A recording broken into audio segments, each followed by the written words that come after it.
The rain started at 4 in the morning, which felt appropriate. The sky had been threatening it for days, that low bruised gray pressing down on the city like a thumb on a wound. And when it finally broke open, I was already awake, sitting on the edge of the bathtub, holding a stick with 2 pink lines on it and trying to remember how to breathe. 2 lines. 2. One would have meant nothing. One would have meant I could go back to bed, pull the covers over my head, and pretend the last 3 months hadn't happened. But 2 lines meant something enormous and terrifying and real, and the tile floor was cold under my bare feet, and outside the window the rain fell in silver sheets against the streetlights. And I sat there for a very long time with my whole life rearranging itself around a fact I hadn't asked for. My name is Ryan Moody. I was 28 years old, 7 weeks pregnant, and 3 days into the worst chapter of my life. Let me back up. His name was Frankie Bird, and I had loved him with the kind of stupid, full-body devotion that you only manage when you're young enough to believe it's permanent. We met at a gallery opening neither of us had any real business attending.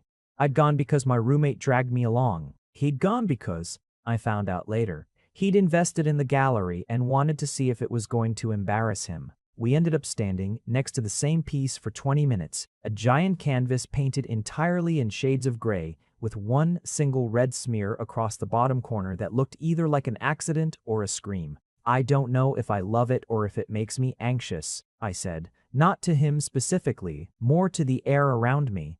Why can't it be both?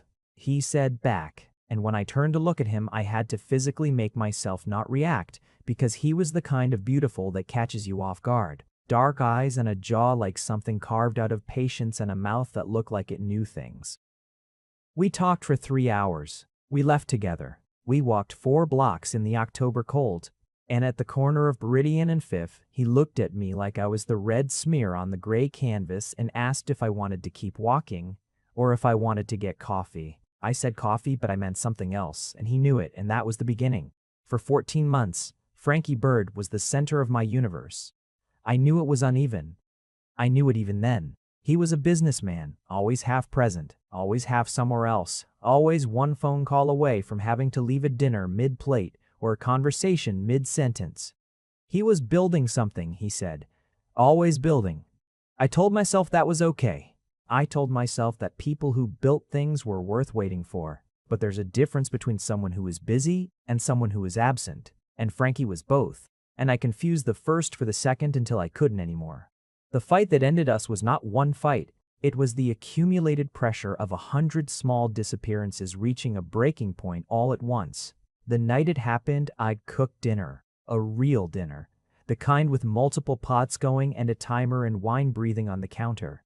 He came home 2 hours late without a text, glanced at the food on the stove with something that looked almost like guilt, and said he'd eaten at the office.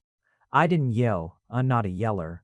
I sat down at the table with my cold plate, and I said very quietly, I think you should tell me if I matter to you, because I'm starting to forget. He sat across from me.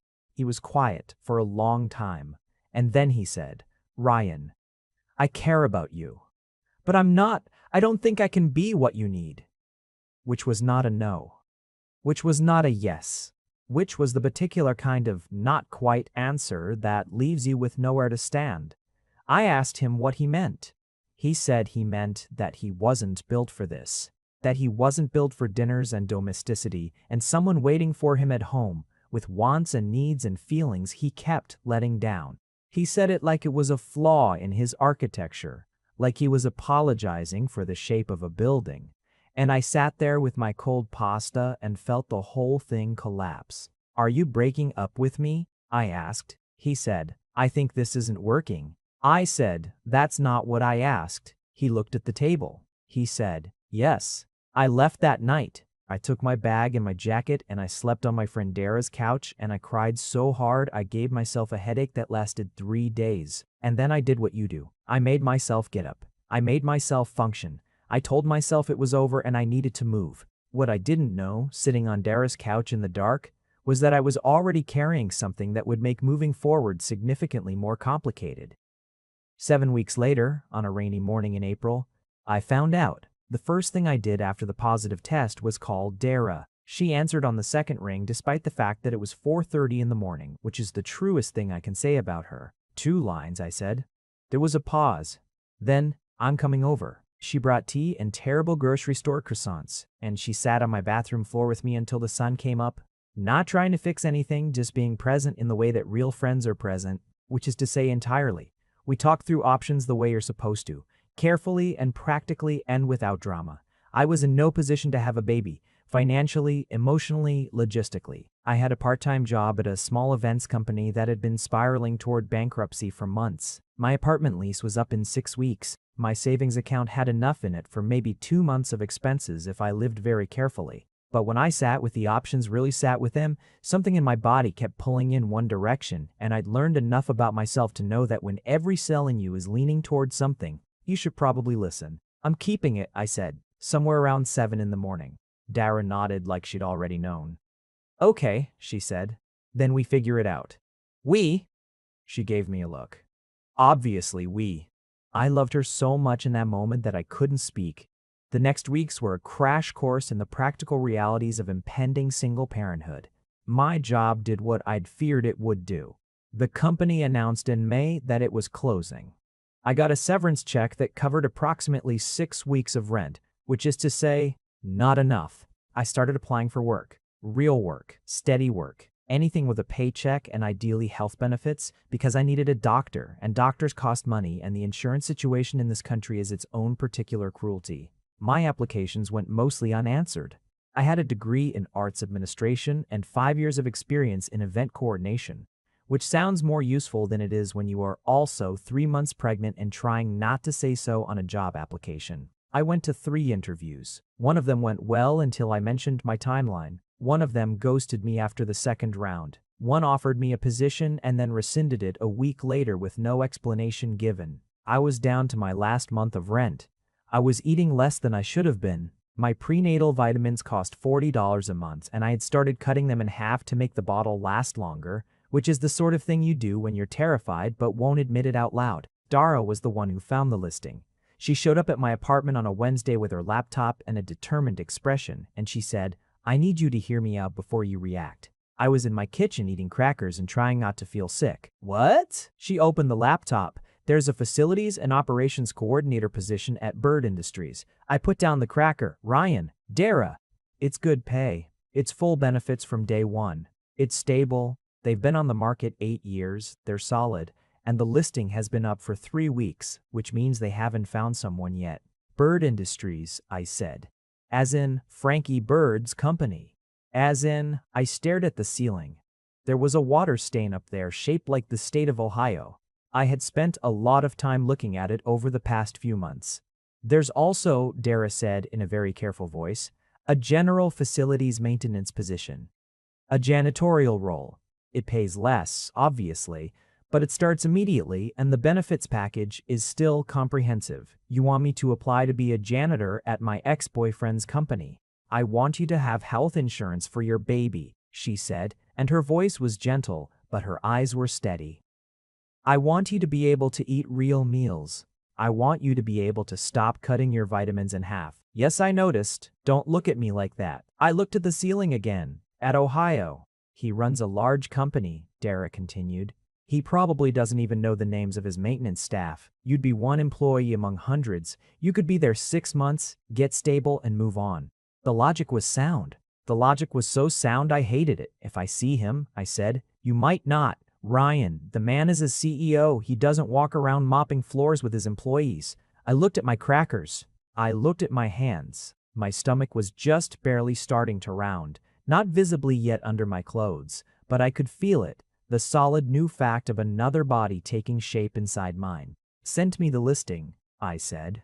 Quick pause here. If you want to watch our videos early with 0 ads or get access to exclusive videos, our Patreon has you covered. Link in the description. Alright, back to where things get interesting. I got the janitorial position. Of course I did. It required a clean background check, a basic physical assessment, and a willingness to work early morning shifts, which meant starting at 5:30 and finishing by 2 in the afternoon. Good hours, actually. For someone whose afternoons were increasingly devoted to prenatal appointments and lying on my back watching the ceiling with my hands on my stomach, The Bird Industries building was 22 stories of glass and steel in the financial district, the kind of building that announces its own importance through sheer geometry. I showed up on my first day at 5:15 with my hair pulled back and my uniform pressed and my stomach tight, with the specific dread of someone who is doing something they know is either brave or stupid and hasn't fully determined which. The facilities team was managed by a man named Gerald, who was in his late 50s, had a voice like gravel being shifted around in a bucket, and was the most efficiently kind person I'd ever met. He showed me my section, floors 12 through 14, including 2 conference room suites, 3 sets of bathrooms, and a break room that apparently got absolutely destroyed every Thursday for reasons nobody could fully explain. "You'll get the hang of it," Gerald said, handing me my cart. "Rhythm matters more than speed. You get the rhythm, the rest follows." I got the rhythm. Within 2 weeks, I had a system. Bathrooms first while the building was still mostly empty. Then the break rooms, then the conference suites between meetings. Then the floor surfaces and glass surfaces, and the particular glass wall outside the executive elevator that somehow collected fingerprints at a truly supernatural rate. The work was physically demanding in a way I hadn't anticipated. My back ached. My feet ached. But there was something in the repetition that I hadn't expected to find. A quiet. A rhythm, like Gerald said. A meditative quality to pushing a mop down a long corridor in the early morning when the building was all low lighting and distant air conditioning hum and my own thoughts. I was 4 months along by then. My bump was small but unmistakable if you looked, and I'd ordered new uniform pants as size up to accommodate it. Gerald knew. I'd told him when I was hired, as I was legally required to, and he'd received the information with complete matter-of-factness and adjusted my physical task list accordingly, removing anything that required extended ladder work or heavy lifting above my shoulders. "We'll manage," he said. "Team's a team." For 6 weeks, I didn't see Frankie Bird.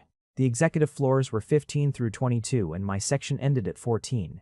The executives had their own cleaning crew, a separate contracted outfit that came in at night. The chances of our paths crossing were slim, and as the weeks passed and the slim became the actual, I started to breathe a little easier.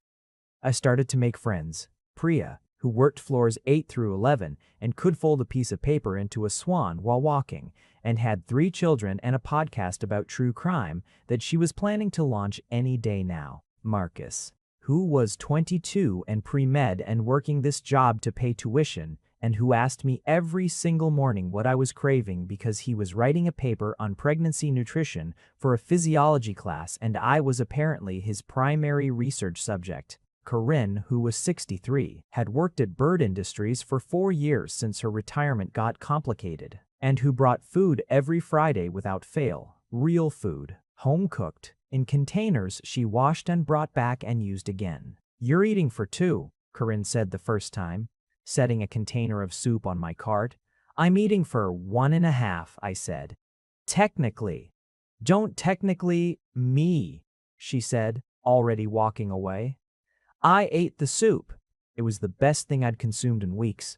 The money was modest, but the benefits were real, and for the first time in months, I had a doctor I could see regularly. The baby was healthy. I was healthy, or healthy enough, or the particular kind of healthy that comes from being young and stubborn and loved by a small circle of people who refuse to let you fall all the way down. I'd told myself I would stay 6 months, maybe 8, get stable, find something more in my lane, move on. Then came the morning of the 19th of September. I was cleaning the glass wall outside the executive elevator on the 14th floor.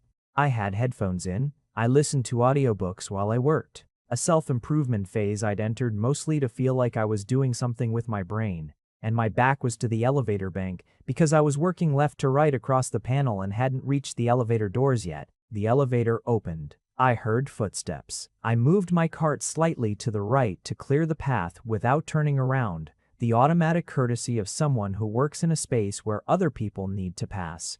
The footsteps stopped. I pulled one earbud out. Ryan, his voice, his actual voice. Not a memory of it.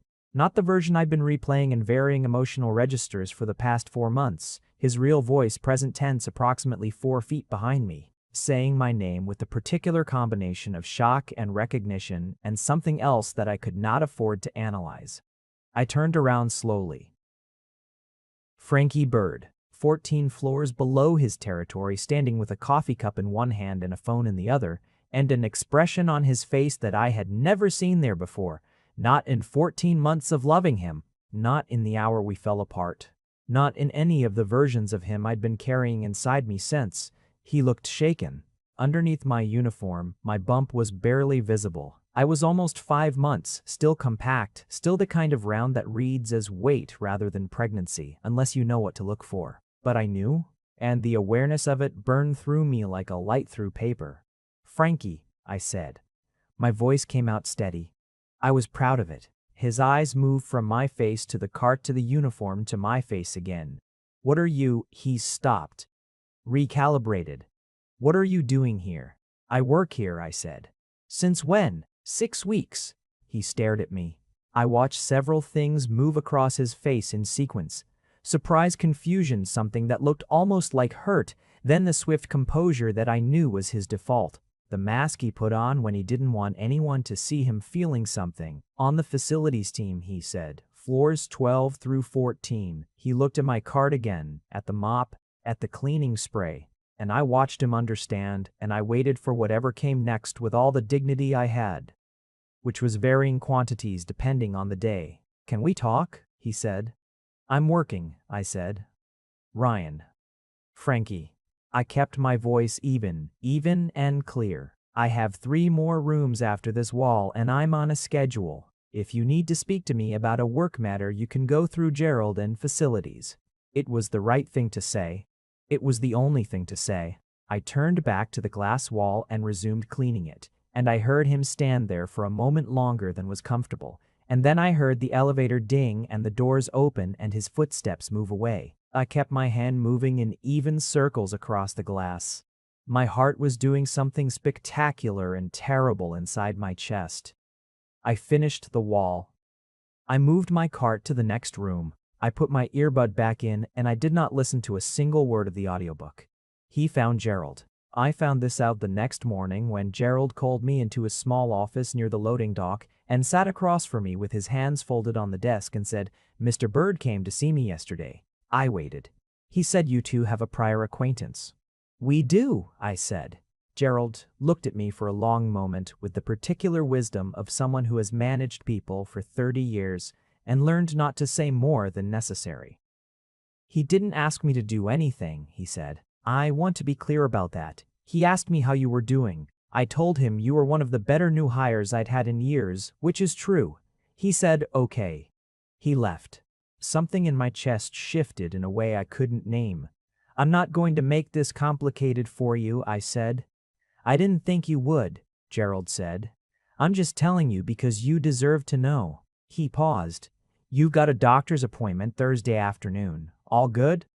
"All good," I said. He nodded once and looked back at his desk, which was the Gerald equivalent of a dismissal that was also a kindness. I went back to my floors.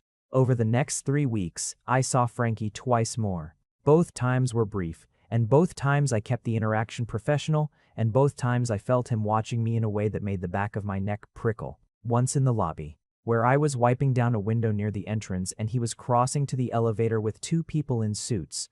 He glanced over and our eyes met for a moment and then I looked away first. Once in the parking structure, where I was emptying bins near the stairwell and he was walking toward his car, and this time he stopped and said, "Ryan, can I please just—" And I said, "Good evening, Mr. Bird," and kept walking because I was not ready, because I didn't have anywhere to put whatever he was trying to give me. I was 5.5 months pregnant. I had spent 4 months rebuilding something inside myself out of whatever materials were available: routine, friendship, work, soup. From Corinne's kitchen, Marcus's cheerful weekly updates on fetal development. I had a life that was small but stable. I had a plan. I had Dara on speed dial and prenatal yoga on Saturdays and a used crib I'd found on the community board that just needed a coat of paint. I did not need Frankie Bird looking at me like I was a mistake. He was only now understanding the shape of. But here's the thing about feelings. They don't ask permission. I thought about him, not the way I used to, not the besotted full-tilt devotion of 14 months of loving someone who half loves you back, but in a new way, a quieter way. I noticed things I hadn't let myself notice before. The way he'd looked at my uniform, at my cart, and the expression that had moved across his face hadn't been contempt. It had been something closer to pain. The way he'd asked Gerald about me. Not to interfere, not to flex his power, just to know if I was okay. I sat with that. I didn't trust it, but I sat with it. Dara called on a Thursday night and I told her I'd seen him. And, she said, and nothing, and I kept working. Ryan? Dara, you're allowed to feel things. I feel things constantly. It's exhausting, I said. I feel things about my swollen feet. I feel things about the fact that I can no longer sleep on my stomach. I feel things about the small human in my body who apparently spends most of her time doing what feels like interpretive dance on my bladder. A pause. Her. I hadn't meant to say that. I find out next week. Ryan, Dara breathed. I know. A her.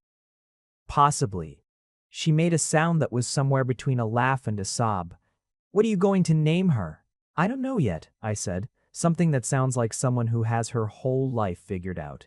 Dara laughed for real this time. You'll figure it out. Which part? All of it, she said.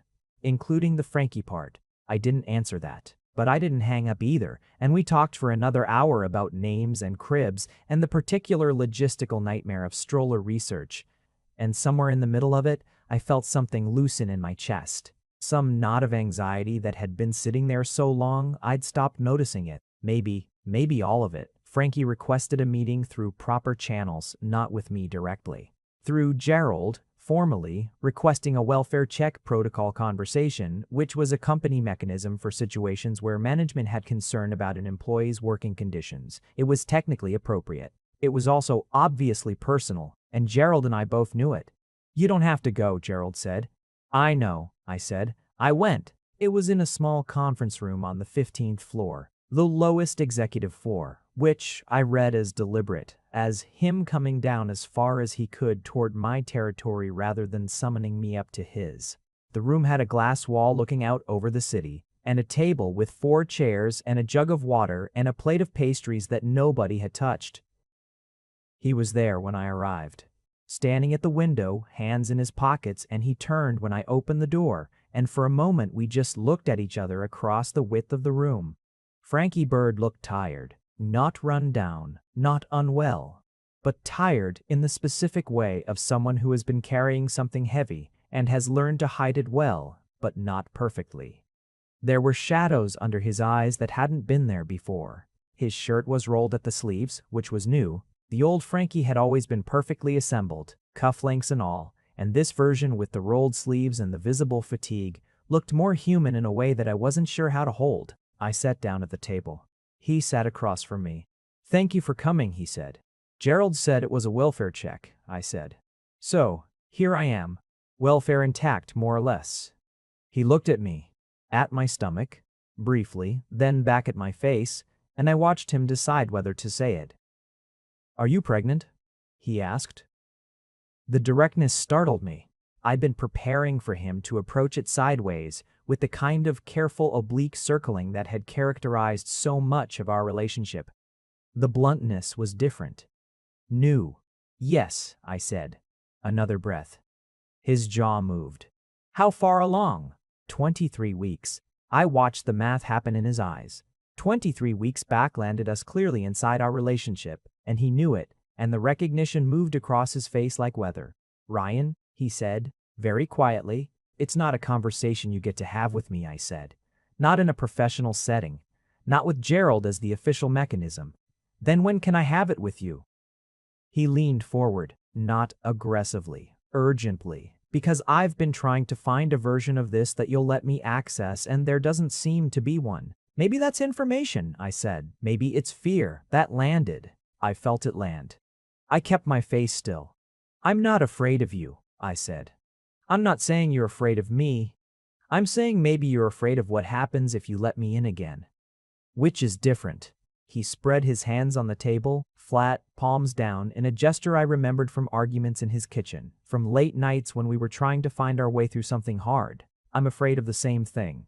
For the record, you broke up with me, I said. You said you weren't built for it. I know what I said.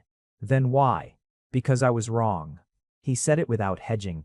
without the careful conditional architecture he usually built around admissions. I was wrong, and I knew I was wrong approximately 48 hours after you left, and I have spent 4 months trying to work out whether I had the right to tell you that. And then you walked into my building and started cleaning my floors, and Ryan, he stopped. His voice had gone rough at the edges. I don't know what that means. I don't know if it's coincidence or fate, or if it's just what happens when someone runs out of options, and this was the best option available. But I know I don't want to pretend we're strangers.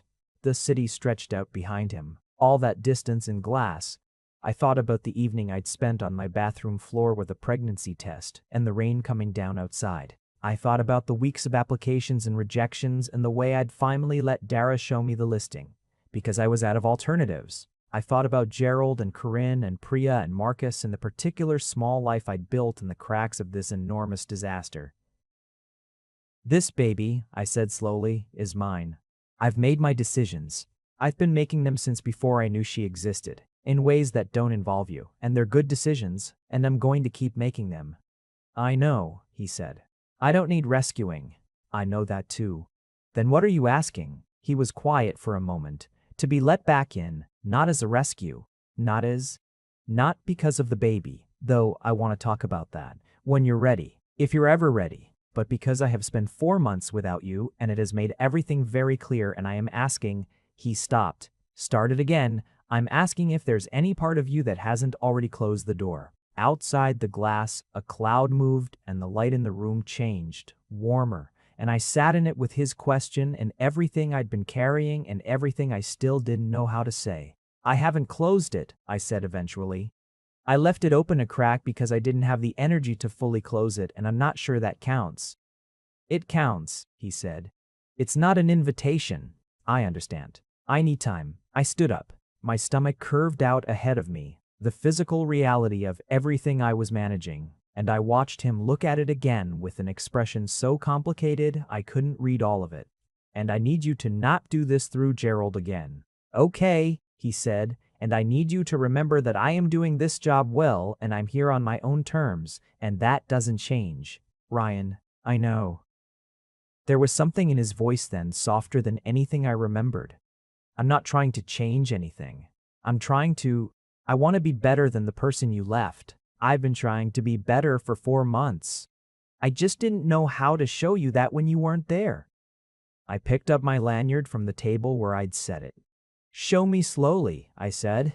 He nodded. I left the room. The glass wall reflected both of us for a moment before I was through the door, 2 people on either side of something fragile. He sent me a message the next morning through the company's internal communication system, technically appropriate, carefully worded, asking if I'd like to have coffee sometime, not in a professional capacity. Just coffee. I stared at it for a while.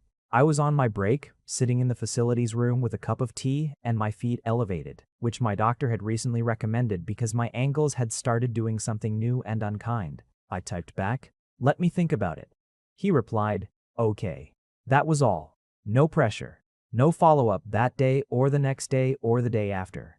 On Friday, Corinne brought lentil soup and sat with me while I ate it and told me about her granddaughter's school play and didn't ask anything. And I thought about what it meant to be surrounded by people who didn't ask anything, who just showed up with soup. At 6 months, the baby was the size of a head of lettuce, according to Marcus, who delivered this information every Monday with complete confidence and usually a visual aid he'd drawn in the margins of his notes. At 6 months, I could feel her moving reliably, these little adjustments and nudges that still startled me sometimes in the middle of quiet tasks, a reminder that I was not alone in my body, that something was happening inside me that was larger than any other thing I'd managed. I had named her in my head by then, though I hadn't said it out loud to anyone. Clem, after nobody in particular, after nothing specific, just a name that sounded to me like a person who would be okay, who would land on her feet whatever way she landed. Clem Moody. I kept that to myself a little longer. On a Wednesday evening, exactly 11 days after Frankie's message, I typed back, "The place on Larn Street. Saturday, 10 in the morning."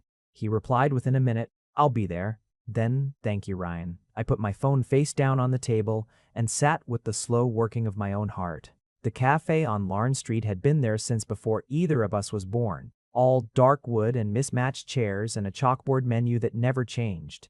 I arrived first. I chose a table near the window because I needed something to look at other than him while I arranged my thoughts, and I ordered a chamomile tea because caffeine was on the restricted list. And I sat with my hands folded on the table and watched the street. He walked in at exactly 10, which was both expected and somehow touching, because the old Frankie had been late to everything, and I had told myself I'd remembered that differently, romanticized it, but here was the current Frankie, present and on time, scanning the room until he found me. He was dressed simply. That was the first thing I noticed. No power suit, no presentation of himself as someone important.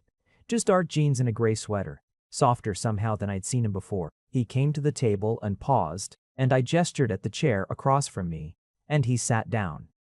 We looked at each other. "Hi," he said. "Hi," I said. Something about the simplicity of it made me want to laugh, and then the laugh came, real and small and surprised out of me, and I saw his face change. Relief, I think, or something close to it. "I was nervous," he said. "I know, I could tell from the punctuality." "Is that new?" "The punctuality?" "Yes, somewhat." He looked at his hands, then at me. "I've been working on some things." "Like what?" He thought for a moment. "Being present. Actually present. I have a therapist now, which I realize is probably the least impressive thing I could open with, but I want to be honest about where I've been." I looked at him. "You're in therapy? Since February." That was 6 weeks after we ended. I didn't point that out. I didn't have to. He knew. "What made you go?" I asked. It was quiet for a moment. The coffee arrived. He'd ordered at the counter I hadn't noticed, and he wrapped his hands around the mug. "I kept showing up to things that mattered and not being there," he said. "Meetings, dinners, conversations. I'd be physically present and mentally somewhere else. Running numbers, running contingencies, running the next problem in the queue. And after you left, I sat down in my apartment and I thought about all the moments I'd been with you and not been with you, and I felt sick about it. Genuinely sick." "You don't have to perform remorse," I said gently. "I'm not performing it." He looked up. "I'm explaining. There's a difference." I held his gaze. "I was afraid of needing you," he said. "That's what my therapist and I figured out eventually. I was building something enormous, and I was afraid that if I let myself need someone, really need them, and then lost them, it would take the whole structure down with it, so I kept half a step back. Permanently. Which meant I gave you half of me, which was not enough, and which I knew wasn't enough even as I was doing it." The morning light came through the window and sat between us. "You could have told me that," I said. "I couldn't. I didn't have language for it yet. I didn't understand it yet." He paused. "I understand it yet." He paused. "I understand it now." I thought about the woman I'd been in those 14 months, waiting for dinners that started late, making conversation with half of someone's attention, telling myself it was enough. I thought about the cold pasta and his careful architecture of a building explanation for why this wasn't working. "What do you want, Frankie?" I asked. "Not from this conversation. From the actual future." He didn't hesitate. "You," he said. "I want you. Whatever shape that takes, whatever you need it to be, whatever pace makes sense for everything you're managing right now. I know that might not be possible. I know I forfeited a lot by being who I was. But you asked, so I'm answering." I looked out the window. A woman walked past with a dog who had stopped to investigate something in the gutter, and she was being patient about it, just standing there letting the dog have its moment. "She's due in March," I said. He was still. "She, Clem," I said, the name out loud for the first time, and it sounded like I thought it would. "I think I'm going to call her Clem." Something moved across his face that was too large to name. "Clem Moody," he said. "Clem Moody." He looked at the table.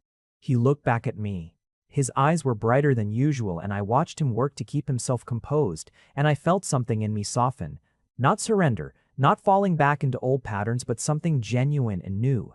Some willingness to see him as the person he was trying to become, rather than only the person he'd been. "Can I be part of it?" he asked.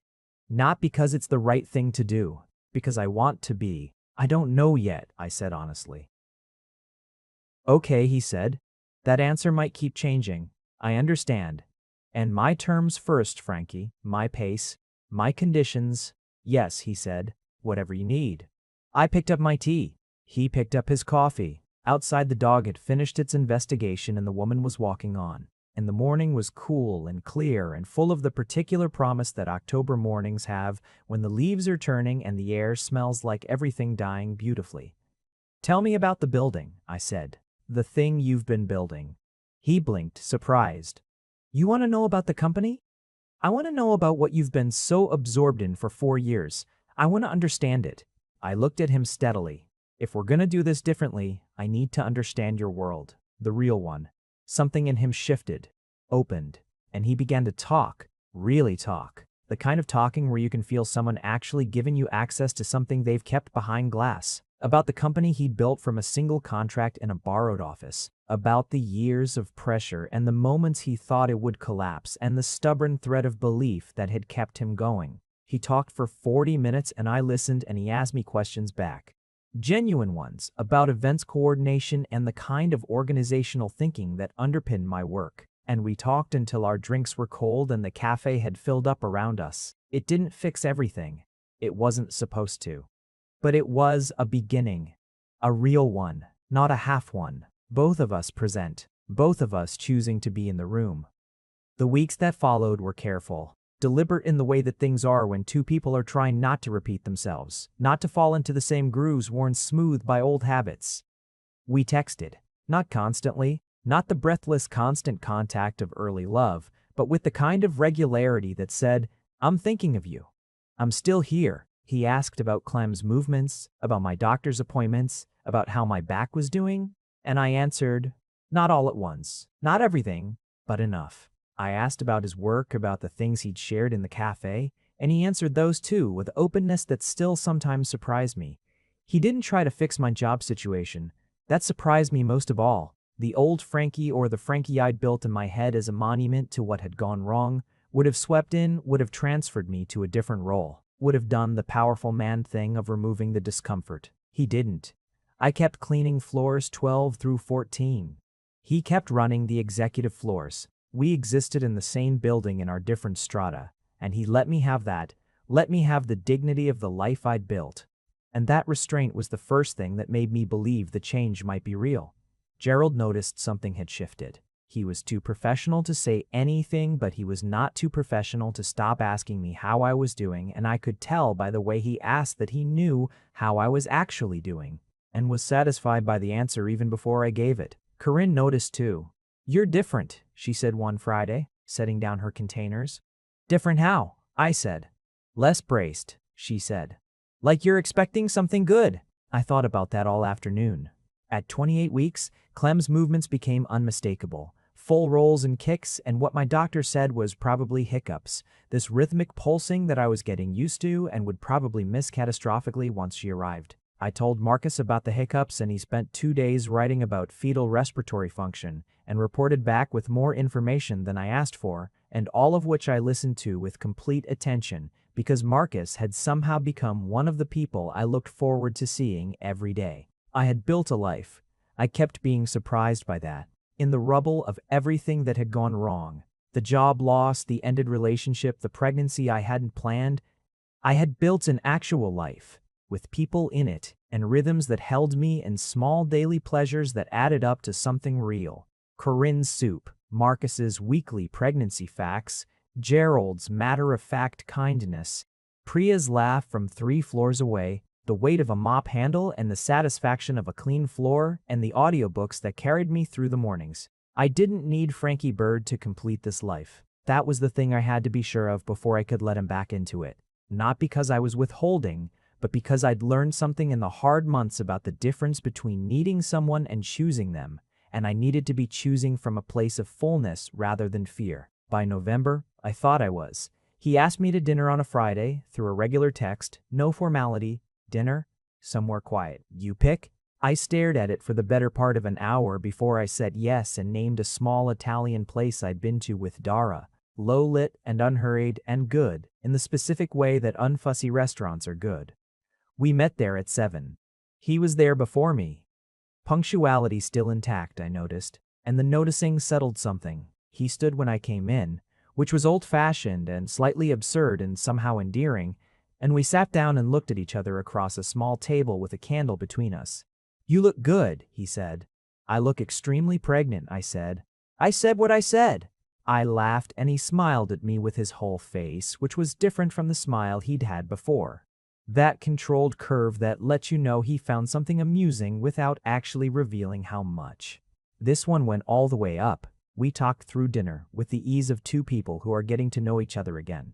But better this time, knowing what to avoid and what to press into and what to be patient about. He talked about his company in ways he'd never talked about it before. Not the metrics and projections, but the actual things.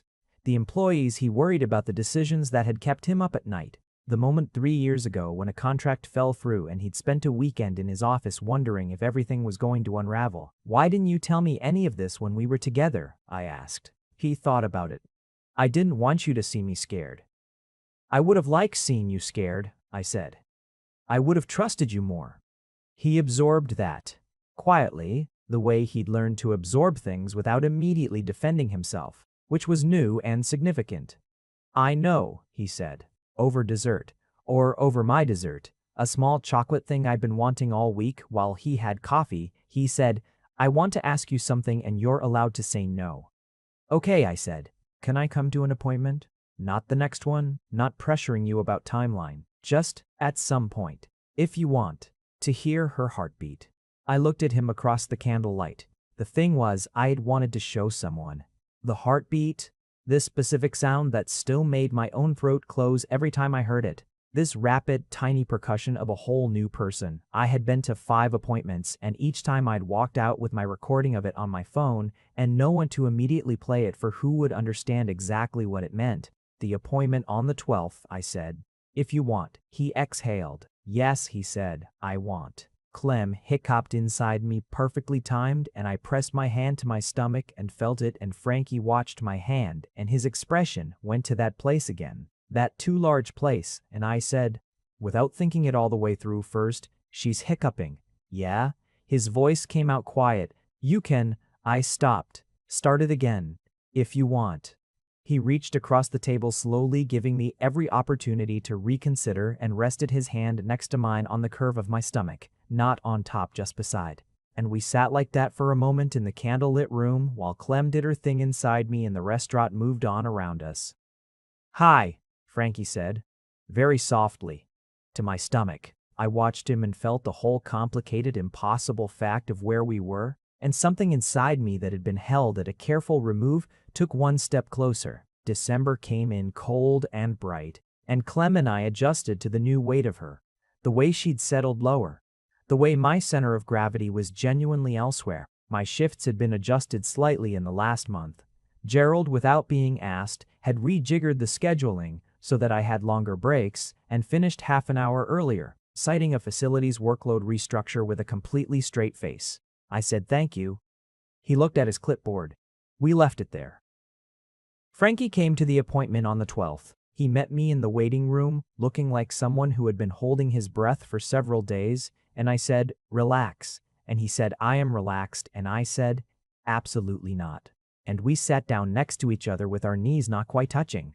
The sonographer was a woman named Dr. Kasi, who had been seeing me since the start and who took in Frankie's presence with professional serenity. She found Clem on the screen, all that alien landscape ultrasound imaging that still made my heart kick every time. And there she was, head and spine and the little fists she kept curling and uncurling. And the heartbeat, Dr. Kasi said, and hit the sound. That sound, that rapid, specific, utterly individual sound. I heard Frankie exhale beside me. I looked at him. He was watching the screen with an expression I had never seen on him before and would never fully be able to describe. Opened, completely opened. All the careful management gone. "That's her," I said. "That's her," he repeated. We sat in the car afterward, not going anywhere for a few minutes, just sitting.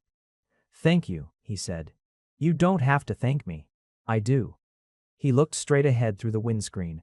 "Ryan, I have to say something and I need you to let me say it all the way through before you respond." I looked at him. "I love you." He said it quietly, without ceremony, without the grand structure I might have expected from him. I should have said it more when we were together. I should have shown it more. I was afraid of the size of it. of loving someone that much and what it meant if I lost them, but I'm saying it now, clearly, because you deserve to hear it, clearly. I love you. I love you and I love Clem, even though I haven't earned the right to say that second part yet, and I want to spend whatever time you'll give me earning it. Outside the car, the December air was clear and cold and people moved along the pavement going about their days. I sat with what he'd said, not running from it, not shutting down, not putting up the careful glass I'd been maintaining for months. Sat in it. I love you too, I said. I kept thinking I didn't anymore, and then I'd see you and know I did. It's very inconvenient. He let out a sound that was almost a laugh. I know the feeling. It doesn't fix everything, I said. I know. We have to do this differently. Actually differently. Not just good intentions and old patterns. Yes, he said. I agree. And Clem comes first. In every configuration. She's the constant. She's the constant, he agreed. Absolutely. I looked at him for a long moment in the December light, this man I had loved badly and been loved by badly and then let go of and somehow found again, changed and trying and present in a way that felt new enough to be real. Okay, I said. He looked at me. Okay. Okay. We try. Slowly. My terms. He nodded. His hand was on the gear shift and I reached over and covered it with mine, and he turned his hand over and laced his fingers through mine, and we stayed like that for a while. Can I drive you home? He asked. Yes, I said. My feet hurt. He smiled. He started the car. She came on the 3rd of March, at 4 in the morning, which felt appropriate. I had become a person whose significant moments happened before sunrise, apparently. Dara drove me to the hospital. Frankie met us there. I want to be precise about this. Dara was there first. Dara was always there first. Had been there first from the beginning. From the bathroom floor and the crackers and the terrible croissants and every terrible and beautiful thing in between. And when I looked up from the bed and saw her and then saw Frankie standing just behind her, not in front, not ahead, behind, in the right order, something in me settled completely. I won't make the birth a story. It's private the way some things are private. What I'll say is that it was long and hard, and at the end of it there was Clem, this sudden, astonishing creature, furious about existence in the specific way of newborns. And I held her and she stopped crying immediately, which Dara said was because she recognized my heartbeat and which I chose to believe absolutely. Frankie stood at the edge of the room until I said, "Come here." He came. He looked at her. He said very quietly, "Hi, Clem." And she did something then, some reflex movement of her face, some random firing of new neurons, and it might have been nothing, but it looked for all the world like she was trying to locate the sound of him. I watched his face when that happened. I filed it away in the part of me that keeps the things that matter. The weeks after were chaos in the particular loving way that newborn weeks are, all fog and feeding schedules and the kind of tired that sits inside your bones, and also joy in quantities I hadn't accounted for, joy that showed up in the strangest moments. Watching her sleep, watching her figure out her own hand, watching the morning light come in the window and fall across her face. Frankie was there on the terms we'd agreed, steady, present, useful, not overwhelming. He learned her schedule. He learned what worked and what didn't. He showed up when he said he would and left when the day required it and called before coming and checked before assuming.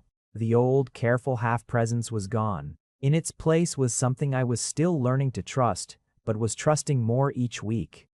Dara came every Sunday. Gerald sent a plant when Clem was born, a sturdy succulent with a note in his gravel and clipboard handwriting. Babies are like these. They need the basics and they'll surprise you. Marcus sent a gift basket of nutritional snacks for me with a handwritten nutritional information sheet attached, because of course he did. Corinne sent enough food to fill my freezer and did not accept the thanks I tried to give her, just waved it away with the particular grace of someone who knows what matters. I went back to work in May, which felt like emerging from deep water into air. Gerald had held my position, as he was contractually required to do, and as I never doubted he would. My first morning back, Priya shouted something from floor 9 that echoed up the stairwell and made me laugh so hard I had to stop the cart. In June, Clem was 3 months old, and I was 29, and Frankie Bird asked me very carefully if I would consider moving in with him, and I said I would consider it, and I did carefully for several weeks. And then I said yes, not because I needed rescuing, not because I was lost without him, because I was found. fully on my own terms with my own people and my own life and my own small resilient self, reassembled from everything that had broken, and I was choosing him from that place. The whole version of me, choosing the whole version of him.